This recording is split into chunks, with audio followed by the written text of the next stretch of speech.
E a gente parece que a dor sumiu. Depois sim, em casa a mãe fez emplasto tudo, mas na hora a gente não sentia nada. Eu me lembro bem, me lembro do dia, me lembro da data, me lembro do lugar, me lembro deles. Eu me lembro de tudo, eu me lembro da companhia, o que era.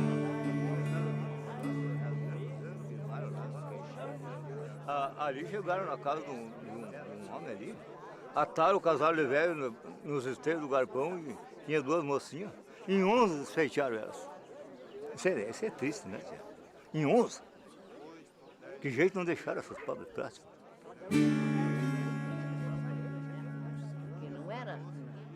Não era. Tinha a comercial, tinha a Citla, tinha o governo do estado, tinha o governo federal. Toda essa gente disputava essas terras aqui.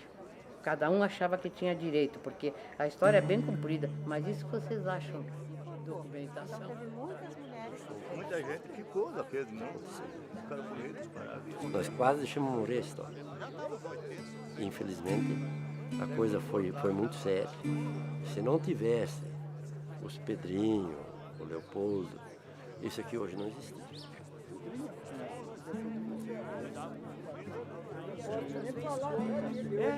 Como é que vocês se revoltaram, pegaram arma, mas como que não vai pegar? Se vê os companheiros numa situação daquela, um banditismo, pegando família dos outros, aí fazendo o que quer na frente do marido, uma anarquia triste, né? Por isso que as pessoas se revoltaram, arriscando a vida para defender o nosso chão aí.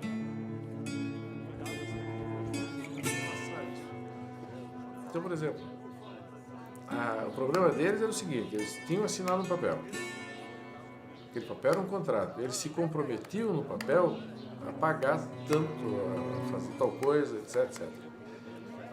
Para eles não basta o princípio abstrato de que quem fez com que eles assinassem aquele papel não tinha legitimidade para isso, não tinha o direito de fazer isso.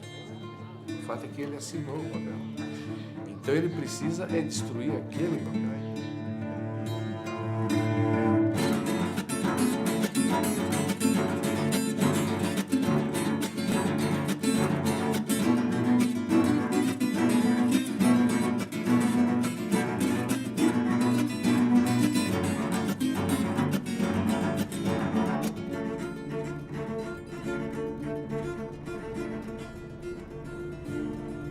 No dia 10 de outubro de 1957, cerca de 6 mil colonos tomaram a sede do município de Francisco Beltrão, no sudoeste do Paraná. Numa reação em cadeia, outros municípios foram tomados. Fotografias da época mostram homens rudes, de feições angulosas, feitas a machado, metidos em calças largas, botas, camisas quadriculadas e por debaixo de grandes chapéus.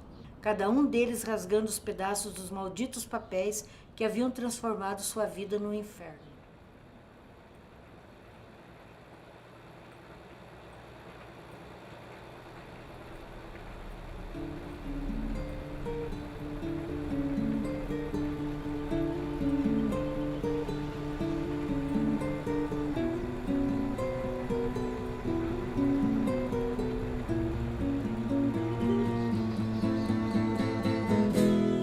Caminhou na direção do escritório e foi seguido a uns 10 metros pela multidão.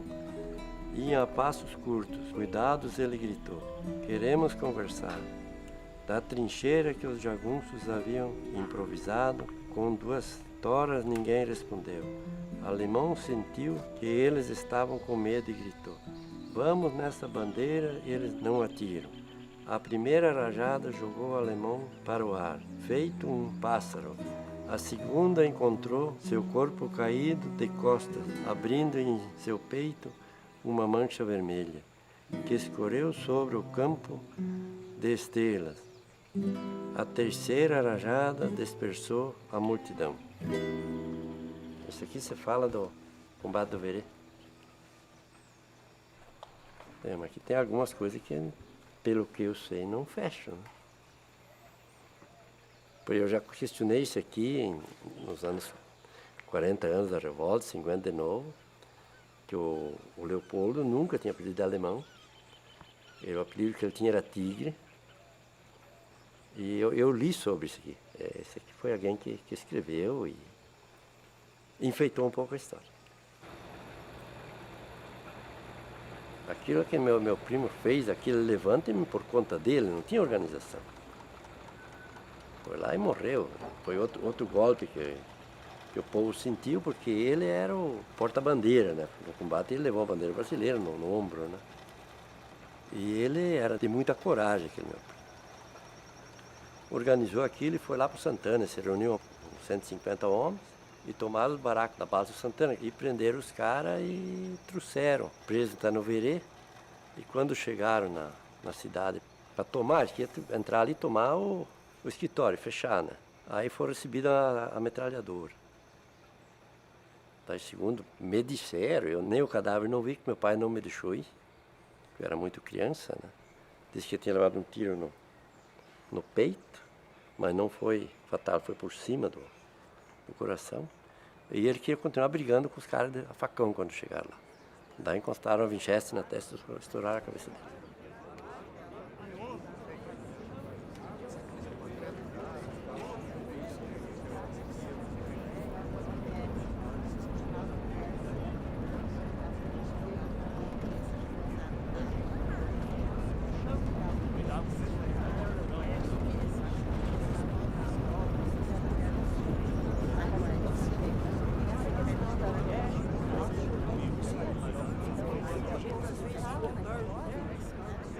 Eu prometi a vingança da morte do Pedrinho Barbeiro no dia que assassinaram ele, dia 21 de maio.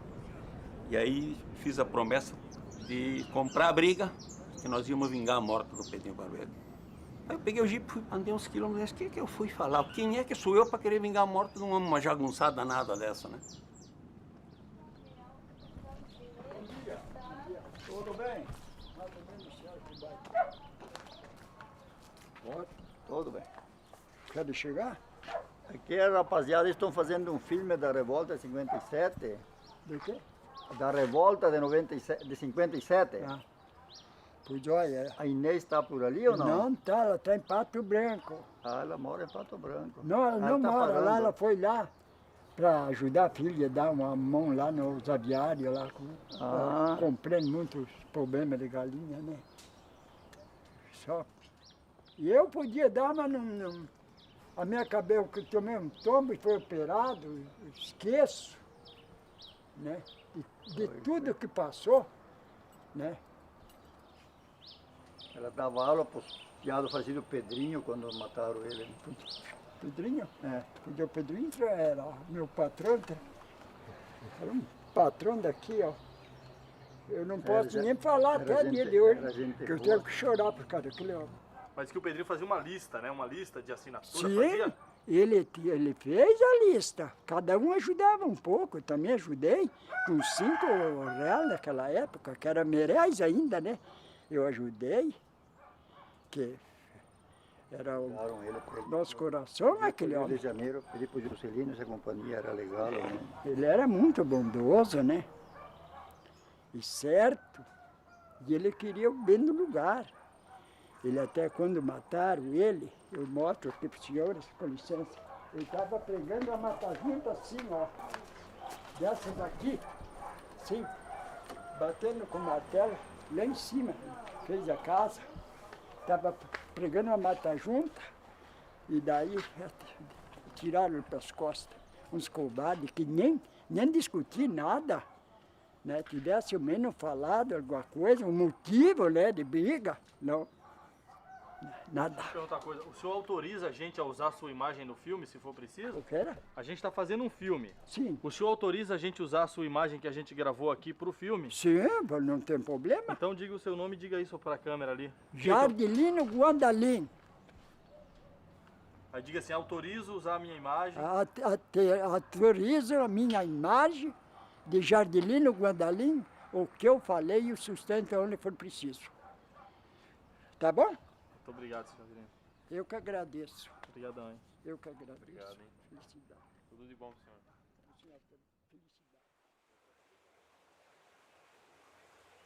Ali todos tinham possibilidade de falar, de dar opinião. O colono mais simples lá, que entende, eles tinham as reuniões locais e depois, né, ia um representante, vamos dizer no caso para Francisco Beltrão, e lá junto, eles conversavam e discutiam. Essa prática de coletivamente discutir as questões que diziam respeito a eles, ela começa lá e ela vem e vai culminar no próprio movimento. Cabe ressaltar que, tratando-se de atores, não estou falando nem de heróis nem de vilões, mas de homens que, em determinadas condições, tomaram posições a favor de determinados interesses.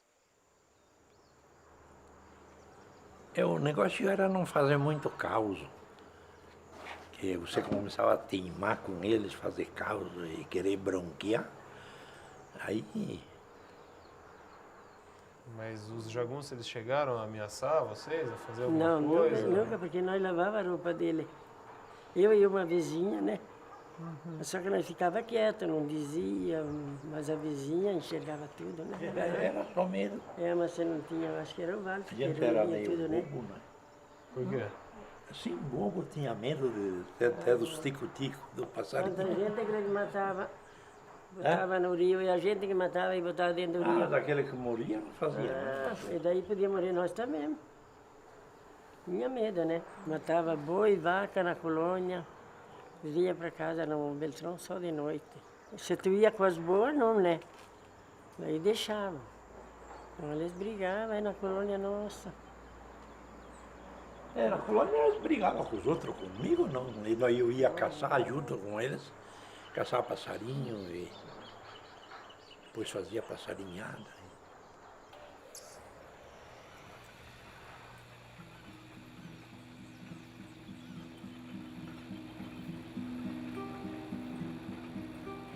O balseiro ali era o seu Otto Zwick, era o irmão da minha mãe, que o Leopoldo Preber, que morreu, era lá do meu pai.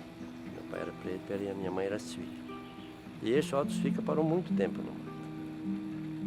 E poucos dias antes desse levante, eles suraram meus primos de menor, estruparam a minha tia, as minhas primas ali, fizeram uma barbaridade ali. Daí o Ivo Tomazoni, em Pato Branco, anunciou essa barbaridade na rádio. E aí o pessoal se mobilizou e deu um fim nisso aí. Daí vieram, e suraram também o seu Helmut Kaminski. Ele era carroceiro de cana, e veio carroçar de cana do outro lado do rio, para trazer um lambique do seu Otto ali. Ele apanhou de corrente, esse Otto. Mas apanharam porque eles eram para dizer onde é que estava o Otto. E eles também não sabiam. Ficaram na propriedade, muito abatido. Ele morreu bem tantão, meu cunhado foi visitar uma vez lá, ele não regulava mais, ficou fora de si. E a tia se enforcou, se atirou dentro da forquilha de árvore e morreu enforcada. Esse é o fim desse casal. Quando é que você pegou o título da terra aqui mesmo? 1965. Eu recebi meu título. O senhor tem ele aí? O título está lá embaixo, também quer? Querem ver? Então eu vou procurar ela, está numa pasta lá, tá? Conversa um pouco, sim, né?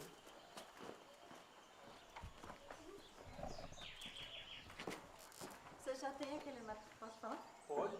Você já tem aquele material da pesquisa dos 40 anos? Que o movimento sindical Tem um monte de material. fez? Agora, quem fez isso? Nós fizemos no sindicato, a Comissão Regional das Mulheres, não, Comissão Regional das Mulheres dos sindicatos da região, lá hoje a SESI FETRAF, lá em Beltrão. Porque quando o pai estava falando da questão da tia dele, da violência das mulheres, nós fizemos uma pesquisa sobre a participação das mulheres na revolta. E aí, assim, não sei qual que é o objetivo de vocês, né, na questão, mas nós fizemos enfocados na participação das mulheres. Então, o nosso ponto de entrevista e de pesquisa foi as mulheres. E aí, quando falava dessa questão da violência que as mulheres sofreram, que, na verdade, assim, os homens foram para o mato, a maioria, né? E as mulheres é que ficaram em casa. Então, as mulheres que enfrentaram essa realidade, essa questão de se juntarem à noite, né? Muitas contavam isso, que elas se juntavam numa casa, enquanto que as crianças dormiam. E daí umas ficavam cuidando das crianças, as outras dormiam. Daí quando aquelas levantavam, as outras iam cuidar das crianças, né? Então, para se proteger. E nessa questão da violência sexual que as mulheres sofreram, então isso pouco se fala na história, porque as mulheres mesmo, elas nunca contaram essa história. Elas não contavam essa história porque naquele tempo não se falava sobre isso. Então elas sofriam a violência, ficavam quietas, e quando o pai falou da tia dele, que se enforcou. Então teve muitas mulheres que passaram por isso, né, de sofrer a violência e não comentar, porque também eram elas repreendidas, porque a mulher naquele tempo não falava, não se manifestava, né? Então acho que assim, essa questão da revolta, eu nasci com essa história, né, e me revolto cada dia mais, porque até teve uma senhora que ela morreu nesse ano também, e quando eu perguntei para ela como que era essa questão, ela falou assim, e daí isso que me revolta, porque até hoje a gente vive, como o pai diz assim, os jagunços estão por aqui, né, estão aí vizinho da gente, né, e incomodando sempre. Eu fico com raiva da história, porque esses assim, o pai e esses outros não falam dos nomes, né. Por exemplo, o seu Luiz Francisco Page, que tem uma avenida com o nome dele lá na cidade, ele foi coordenador dos jagunços aqui no Verê. E esse homem foi farmacêutico.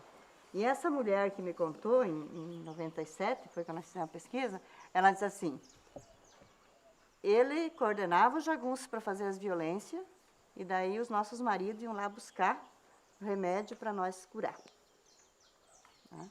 Então isso para mim revoltou muito, né? E dela disse, aí essa mulher era vizinha dele. E a gente tem que levantar todo dia e olhar para ele sentado do outro lado da rua. Né? Então, ele, graças a Deus, já morreu há mais tempo, mas ela morreu nesse ano. Né? E aí, o que mais me revoltou, porque a rua, hoje o atual vice-prefeito era vereador que indicou o nome da rua, da avenida, troca do nome. E eu, na época, era vereadora. Fui só eu que votei contra. Né? E hoje tem um movimento muito grande, porque esses pajes agora, nessa eleição, por exemplo, acabaram com... Perderam, saíram para a rua com o revólver na mão, se manifestaram os jagunços que eles são, né? E se nós for contar a nossa realidade de hoje, a violência que nós sofremos aqui na comunidade com os filhos e netos dessas pessoas, né, é a mesma. É só outro jeito de brigar.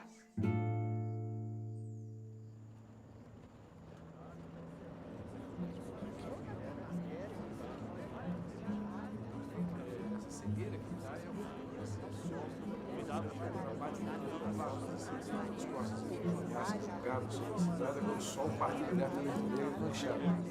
Então essa mudança de ótica, quando alguém diz, não, tem que contar a verdade, né? Eu preciso ver que verdade é essa, né? Então, como eu sou ficcionista, eu escrevi um romance, não uma reportagem, eu estou interessado em criar uma ficção, né, que me permita entender esses acontecimentos. Agora, mesmo quando se trata, digamos, de história, nós sabemos que as histórias não existe a verdade da história. Existem verdades, existem óticas, existem interpretações, existem formas de compreender o que se deu na história, né? As pessoas se revoltaram. As notícias eram trazidas em primeira mão para mim, já como Trento, pelo Porto Alegre, que viajava muito no interior vendendo rádios, vendendo baterias, e ele me alimentava de notícias e eu as dava e comentava as notícias com ênfase e criticando violentamente o comportamento. As tocaias que eles fizeram não foram poucas. Eles queriam minha pele de qualquer jeito, claro, eu era o principal inimigo deles, né? Porque eu tive a oportunidade de ser um vendedor. Então eu andava no mato, inúmeras vezes cheguei na casa e eles tinham sido açoitados.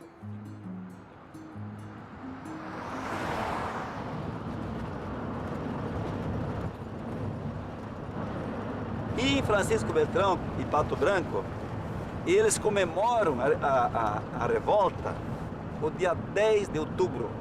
O dia 10 de outubro, eles podem comemorar que apaziguou tudo, final, acalmou. Quando estourou a revolta, foi decretado revolta contra a companhia, que deu foi aqui, no eixo de Capanema a Santo Antônio.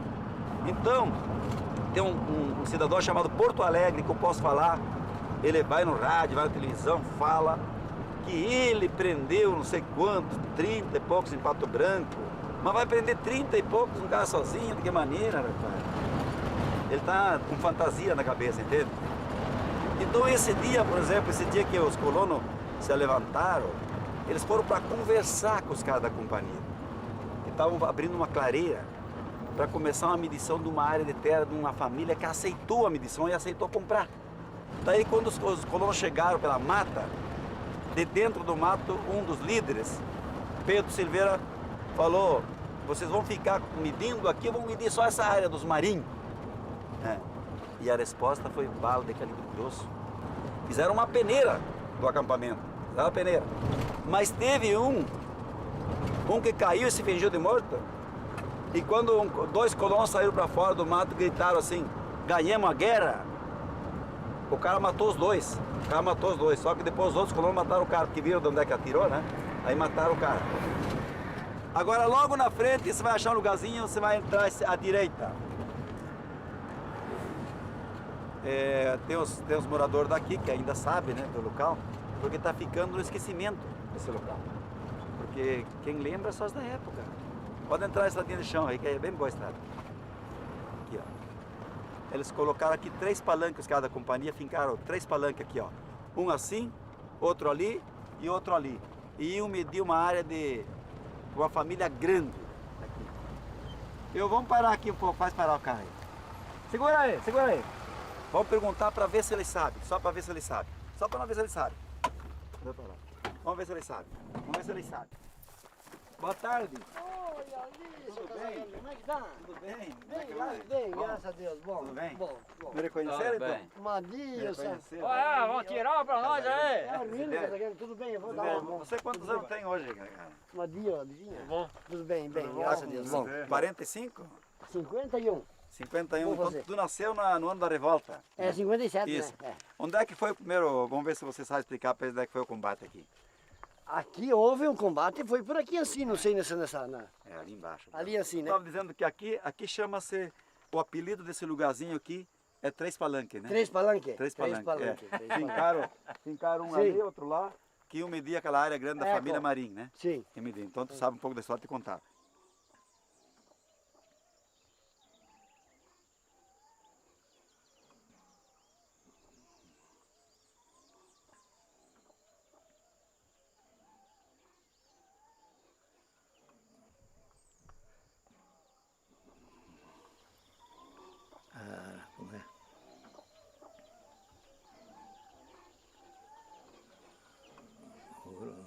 Antônio Borges.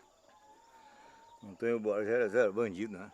Já alguns prendiam e entregavam para ele e ele consumia. E daí prenderam ele o dia que eu era queimar o escritório lá, aí juntaram ele lá. E daí levaram aqui no 54, aqui. Aí tinha um picadão aí, entraram com ele aí, correram e tiraram nos olhos dele. Um atirou assim, daí o outro atirou assim. Não atiravam nada de revólver. Esse é o Pedro Santinho. Esse é o Antônio Borges. Esse é o Pedro Pinto. Esses 2 mataram esse aqui. Pedro Pinto e Pedro Santinho. Nós cansamos de dormir juntos, assim, escondido no mato, tenteando para... Eles eram do Rio Grande, lá onde moravam.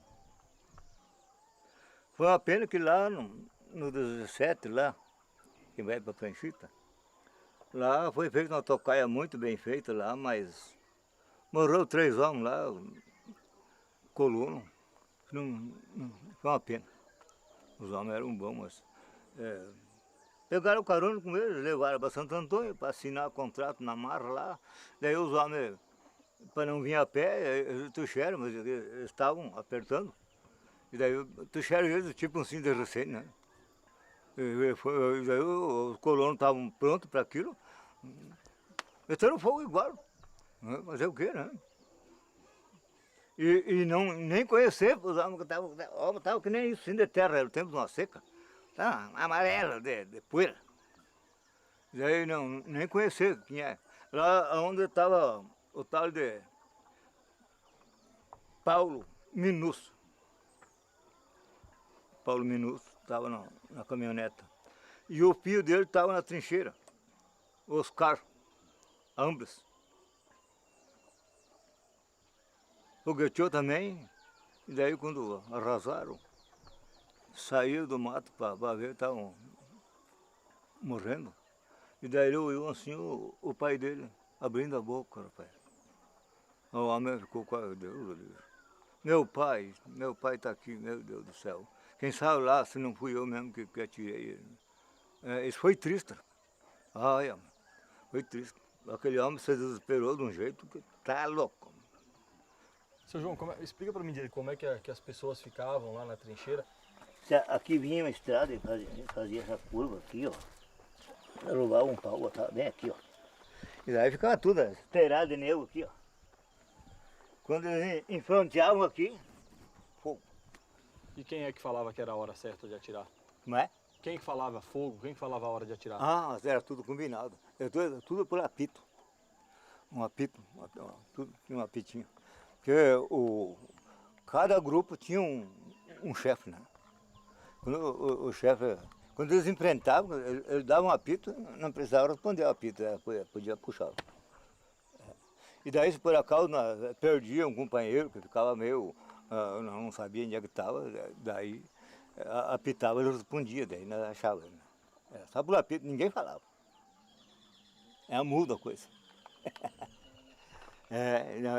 Desse jeito aí.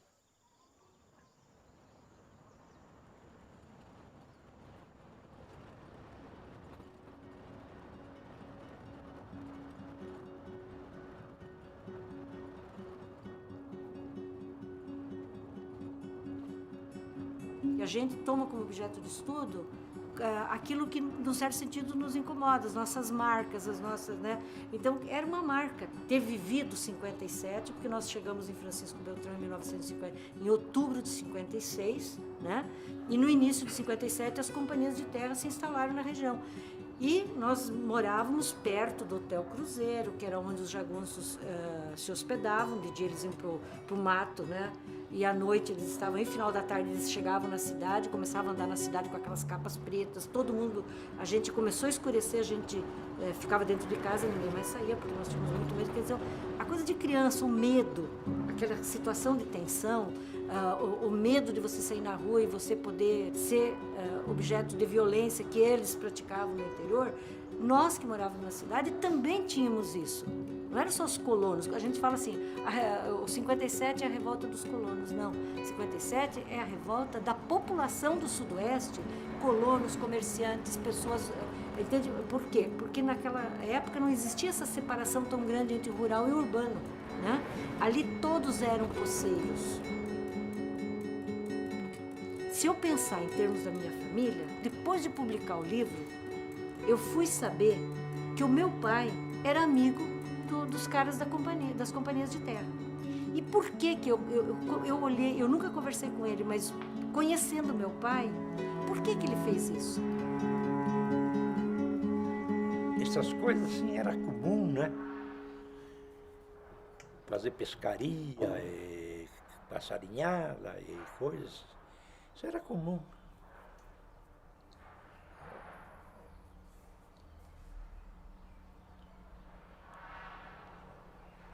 Aí que a turma estavam trabalhando.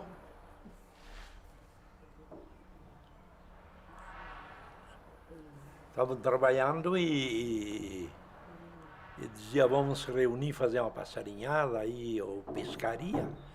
Largavam tudo e ia. Não estava vendo aí se tinha que fazer ou não fazer. Hã?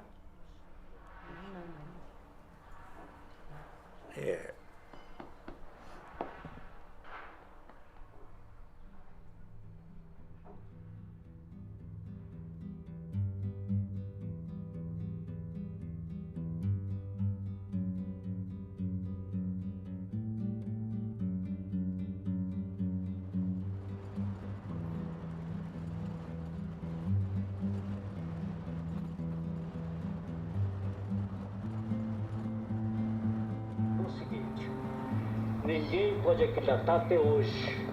Até onde vai a coragem e o desprendimento de quem vê a sua propriedade ser roubada? O medroso se torna valente. E de uma hora para outra, haverá uma gota d'água.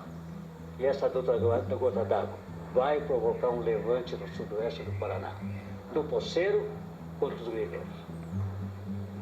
Ele sofreu, e o Poceiro sofreu muito. Foi perseguido, foi injustiçado, foi espancado, teve suas filhas estrupadas. Nós sabemos de tudo isso. Eram fatos reais. Nós não estamos inventando história. São fatos reais. Eu cansei de fazer exames cadavéricos. Eu cansei de esconder colonos. Lideranças aqui escondiam para que não fossem assassinados. Mas muitos foram assassinados.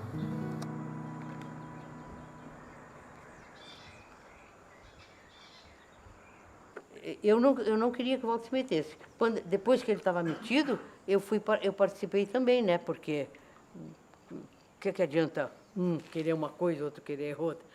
Para vocês verem como era a situação, em 57 ele operava com a camisa, aquela com avental branco, mas ele operava com um revólver na cintura, porque viviam ameaçando ele de morte. Então, disse, bom, alguma coisa eu vou fazer se alguém me ataca na hora da operação.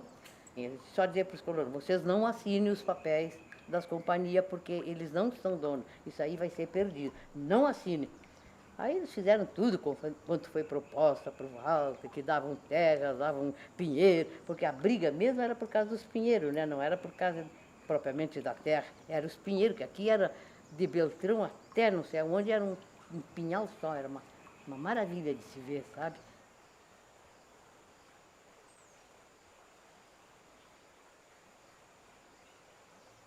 A gente, quando se vive um acontecimento, um episódio, é diferente de ouvir contar, né? Viver, participar daquilo.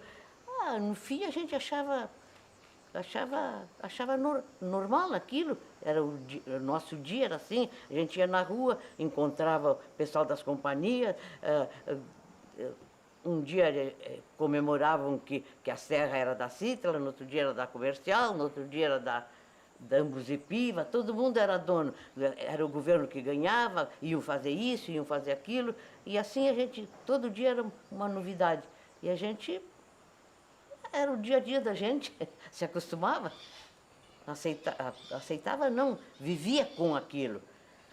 Entre viver uma vida que não vale nada e lutar para ver se melhora, não tem quem deixe de escolher o que fazer, né?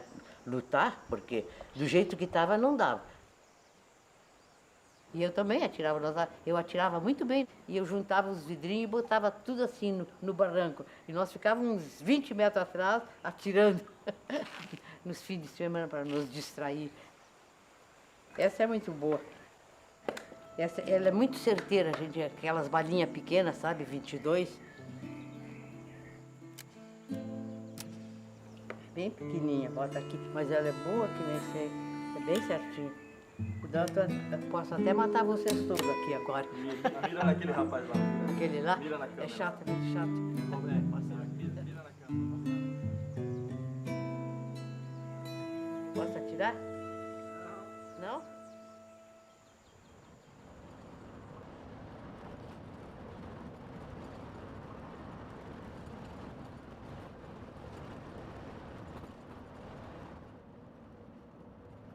Eu sempre tenho a impressão do povo do Sudoeste como um povo muito concreto.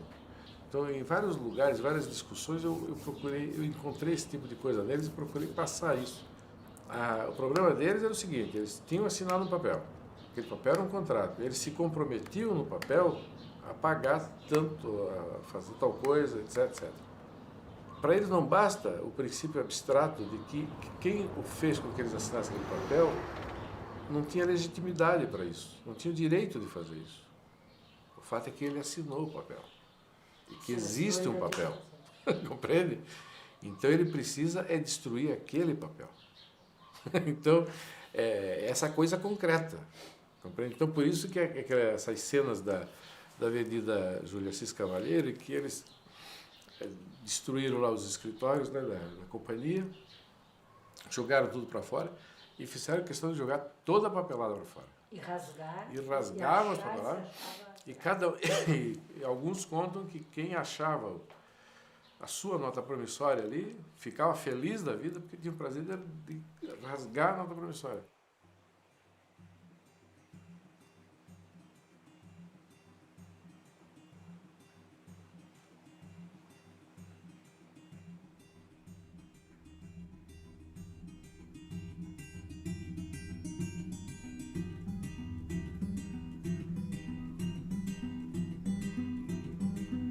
Só que uma coisa você sabe, o estupim, a começa da revolta foi nós 3 crianças chegamos aqui. Isso estourou. Eu achava que para mim eles não iam fazer nada. Eu fui lá. E eu passei os pessoal para tudo que lado, levei a carroça para casa e aí eu vi a casa como é que estava. Eles desarrumaram, viraram em pedaço a mulher dele, só que ele fugiu. E quando eu voltei, aí eu vi o que era. Daí eu vi o Evaldo tinha acho que 11 anos, 12 anos. Essa era a criança mais nova. Eu estava com 15 para 16 anos. Daí eles me pegaram, eles não é que suraram, eles suraram com corrente. Suraram com... Eles tinham aquelas correias dobradas assim, batiam. Um dava um coice, um chute na gente jogava lá, o outro jogava de volta. Que é para contar onde estavam outros ficas. Mas eu não podia fazer nada, eu não sei, eu não sentia mais dor, mas não me sobrou camisa, eu estava arrebentado. E eu e o meu pai enxergando isso, e eu consegui pular num caico, subir rio acima, fugir.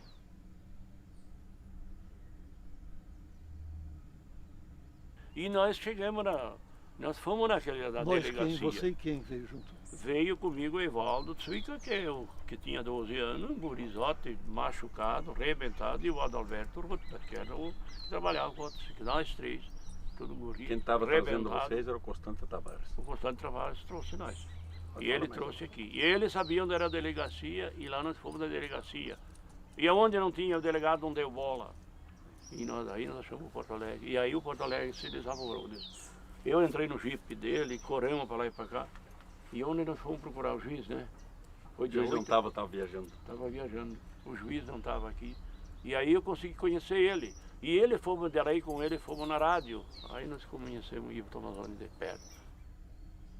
Eu acho que agora chegou a minha vez de eu ver se vem apresentar quem chegou aos meus lados aí. Eu estava sentado sozinho, começando me lembrando, quem sabe lá até um pouco triste da época que eu passei, naquilo que a gente passou, isso há 51 anos atrás. Hoje quero apresentar esse lado sentado aqui, ó. Esse sempre nós chamamos de Porto Alegre. Ele vendia rádio para nós, ele conhecia a Verê, ele conhecia Águas, conhecia Beltrão e tudo mais. No outro lado, uma vez eu não conhecia, mas sempre escutava alguém falar na rádio, falava também na Rádio Colmeia. Depois eu conheci o Ivo Tomazoni. Ele era um guri novo, hoje já está assim, mas não... Na realidade, eles têm, eu acho que, 12 anos mais do que eu, acho, né? Mais ou menos. Próximo de 12 anos. É, por aí. Isso é Ivo Tomazoni, isso é Porto Alegre, que estão aí sentados comigo. Tá? Não sei se você lembra, Helmut. Eu usava bota, enfiei 2,38 no canto da bota, 2 na cinta e uma Winchester no jipe. Winchester para vocês é um rifle, sabe? E vamos lá enfrentar o delegado. Mas isso aqui foi um ato suicida que eu fiz, porque eu fui entrando na delegacia, vamos ver se ele vai lembrar, gritando, berrando, discutindo com o delegado, né? E um outro cidadão sentado numa mesa, eu ia entrando no gabinete do delegado, e outro cidadão sentado numa mesa me dizia, para aí. Aí quando ele disse, mas eu quero falar com o delegado, nós temos que resolver essa situação aí. O cara era contra nós terraneamente e tinha 15 policiais dentro da delegacia, que era dele. Aí disseram, olha, se vocês me derem comida e munição e bala, porque não tinham bala e nem comida, porque nós estamos cansados aqui de ficar 6 meses, o Ivo lembra bem, 6 meses sem receber ordenado, e quando mandam nós fazer, nós estamos passando vergonha aí no comércio, e tudo, e quando mandam nós fazer um serviço, só mandam fazer banditismo. Então, a gente está do seu lado, tendo essas condições, queremos comida e munição. Aí eu fui para a rádio, fui correndo lá para a rádio, e chama o povo para a briga aí. E o Ivo também estava emocionado, já estava fervendo, sangue fervendo, né? Começou a chamar no microfone o pessoal para chegar, ficar armado na praça. Bom, Porto Alegre sempre foi muito espaventado, né? Desculpe, Porto Alegre. Atropelado. Mas, nunca vi o Porto Alegre calmo, tranquilo ou apaziguador. Pelo contrário, chega de conversa agora, vamos acabar com esses caras, o que eles estão pensando. Quer dizer, ele, ao invés de nos acalmar, punha fogo. Claro, nós éramos jovens, idealistas, né? Estava na hora de que o povo e as autoridades fizessem com que o governo do Estado cessasse com isso tudo, retirando da região as companhias de terra. Era a única coisa que nós queríamos. Tem uma paciência, né? Você, acho que esgotou a nossa. Até então você não viu, né? A chacina da família Saldanha. Nós sabíamos, por ouvir dizer, de tudo que aconteceu, das barbaridades. Da criança que jogaram para cima, com a adaga, espetaram, se viciaram a mulher do Saldanha, como fizeram, queimaram o rancho depois de ter matado também a mulher. Isso tudo foi lá. Agora, o combate no Verê foi lá, morreu para Ilíper, morreram lá, foi lá. O Pedrinho também nos revoltou muito, porque o Pedrinho foi sepultado aqui. Imaginem que eles, as crianças lá, o Constante Tavares que os trouxe lá contando, e o Porto Alegre envenenando. Porque eu ficava lá na frente da loja, que eu era sócio da Casa Rádio, com as 3 crianças, e o povo olhando e eu mostrando, o povo levantava a camisa deles e mostrava que a situação que era e tal. Eu estava fazendo o papel de foguista, não era de foguista. Imagine você, e eu ainda recebi ameaça lá, nem era ameaça direta, muita gente vinha lá e dizia assim, o fulano falou no boteco do fulano lá que eles vão queimar a rádio aqui, tem que calar a boca. Eu ria, eu não acredito nessas coisas. E eles queriam botar fogo na rádio, todo mundo, ninguém dormia. Isso era na rádio e na Casa Rádio, né? Sim, Casa Rádio. E o apartamento do Ivo também. E ninguém subia a escada lá sem que o meu pessoal, quem é você? Que está aí? Acabou alterando o negócio. O Lupião manda o Major Machado para cá, às 5 horas da tarde, quando nós estávamos todos aquela revolta toda, às 5 horas da tarde, com o pessoal todo aparece um avião aí. Aqui não vinha avião naquele tempo. Aí nós subimos lá, eu e mais meia dúzia de colegas com 3 carros. Subimos, chegamos lá e não ia acontecer um incidente que aconteceu com o Major se ele não estufasse o peito. Porque eu fui militar e quando o cara queria ter um grau a mais, eu achava ruim. Eu não gostava daquilo. Quando o meu amigo Nicanor Cola perguntou para ele, capitão, o senhor sabe o que está acontecendo aqui no Sudoeste? Aí ele estufou o peito e falou, eu sou major. Aí eu baixei 3 passos para trás e puxei 2 revólveres e falei, isso não é merda nenhuma, isso está aí preso. Esse aqui, chegou, cara, tá aqui, vê o que esse cara veio fazer aqui. Major merecia respeito, mas naquela hora, eu não sei se você está para respeitar alguém. Eu comecei a fazer perguntas para o Major. O Major é um cara equilibrado. Mas o que a conversa do Porto Alegre, Juvenal Cardoso, aquele pessoal lá embaixo, falaram e o assustaram tanto, que ele, na minha presença, ele tremia. Eu nunca vi um homem tremer tanto. Mas tremia e eu dizia, o senhor tem que confirmar o que é que o senhor está fazendo aqui.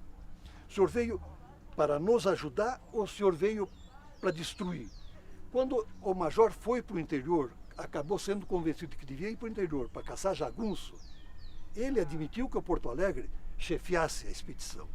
Mas ele era comandado da gente. Vê como é que é a história. Nós brigamos contra o governo com gente do governo, sabe? Mandando até no major delegado especial deles. Ele se submetia a nós. Aí que veio a história que o Luiz Page estava acoitando 3 jagunços. Aí que foi preso esses caras aqui. Esses caras que eu prendi, os 3. Esse aqui que é um e depois outro. Nesta folha que tem aqui, é que dá bem a dimensão, a imagem de como é que foi essa caçada. Olha aqui, ó. Olha aqui como é que foi essa caçada. Aqui estou eu montando, apontando pro cara, se tá preso, não te mexa que tu morre. Carbonera desarma ele. Esse é meu amigo Desarmando. Agora veja onde os outros estavam correndo atrás dos outros dois para cá e outro para cá. Veja aqui. Isso aí foi tirado, a foto pelo F. Campanella, fotógrafo do Jornal do Brasil. E o Jornal do Brasil se encarregou de jogar essa reportagem pelo mundo afora. Saiu nessa mesma Life, né? Saiu na Lemo. E aí foi aquilo que eu já expliquei para vocês, foi o efeito dominó. Detonou Pato Branco dia 9, Beltrão dia 10 e a Fronteira dia 11. Mas aí dia 9, quando eu voltei, hoje, quem sabe, eles criaram uma arma. Ficava feliz. Vocês se revoltaram, pegaram arma, mas como que não vai pegar? Se vê os camponeses... Em outubro de 1957, cerca de 6 mil colonos tomaram a sede do município de Francisco Beltrão. As pessoas se revoltaram, arriscando a vida para defender. Patroa, entra para dentro da casa, fecha as portas com as crianças e eu vou descer lá para mim ver como é que está esse negócio lá. Mas não vai lá, tá perigoso. Eu digo, não, eu vou. Eu vou assaltar o banco, eu vou lá ajudar eles. Desci lá, de fato, cheguei lá, tava. Foi bom você vir aqui. Vai ficar com nós. Mas tinha tantos homens com aquela, todo mundo com a sua espingardinha vinham desfilando nas ruas, deram, sabe? Até hoje mesmo. E a violência não comentar porque também eram elas, né? Porque mulher naquele tempo não falava, E o tempo passou, né? 51 anos já, né? Eu só não esqueci, foi a data. Essa não esqueci nunca. Foi no tempo do governador Museu, Companhia Cita, comandada pelos Marins, Eduardo Marins, e os Nilo Fontana e irmão dele, eu acho, que faziam parte da companhia. É muito lembrar de 57 agora, né? Eu lembro que eles morreram como se tivessem.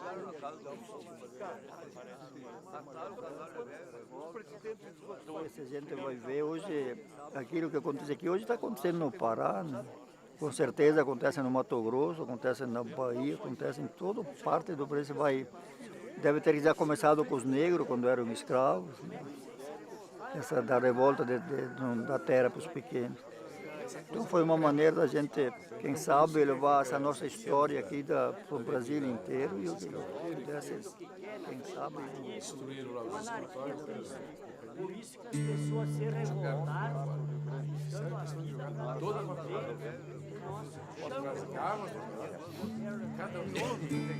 Morto na sua própria casa, nunca se viu crime igual, por assassinos mandados pelos chefes da comercial. A polícia nada via nessa cruel ocasião, e essa morte aumentou a tristeza no sertão. Esses bandidos sem alma não escondem seu papel. Não há justiça que puna, virá a justiça do céu. Aos jagunços da Bahia, de Minas e de Sergipe, e aos bandidos crioulos que deram caminhonetes e jipes, corriam pelo sertão, perseguindo os moradores, desrespeitando as famílias num cortejo de horrores. A ordem era severa, diziam os assassinos: compre o lote e não reclame, ou volte lá para o Rio Grande que nós resolvemos tudo. Hoje, quem sabe, a gente podia usar uma arma, podia usar o voto.